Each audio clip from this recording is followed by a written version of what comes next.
Terima kasih Anda masih menyaksikan Kompas Siang, Saudara. Umat Katolik mengikuti misa kenaikan Yesus Kristus atau kenaikan Isa Al-Masih di Gereja Katedral Makassar, Sulawesi Selatan pada pagi tadi. Rangkaian misa digelar 3 kali hingga sore nanti. Jalannya misa berlangsung penuh hikmat dan sederhana.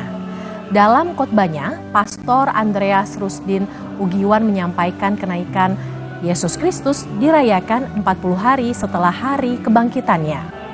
Gereja Katedral Makassar akan menggelar misa kenaikan Yesus Kristus banyak 3 kali yang dimulai sejak pagi hingga sore nanti.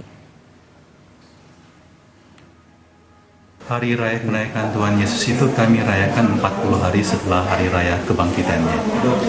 Dan dengan kata naik ke surga sebenarnya mau diungkapkan bahwa Allah Putra dimuliakan dan kembali kepada Sang Allah Bapa, jadi kembali kepada kemuliaannya di surga. Di Merauke, Papua Selatan, Saudara, umat Kristiani menggelar ibadah kenaikan Yesus Kristus di gereja dan paroki. Dalam ibadah hari ini, umat Kristiani dipesankan untuk mempersiapkan diri dan mengamalkan pesan Tuhan.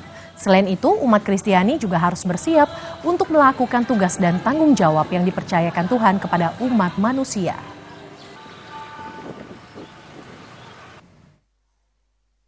Saya berharap dan berpesan kepada seluruh umat Tuhan supaya jadikan momen ini sebagai satu kesempatan untuk mau melakukan tugas dan tanggung jawab yang Tuhan percayakan kepada kita sebagai umat Tuhan yang diberkati untuk siap sedia menjadi saksi-saksi Kristus.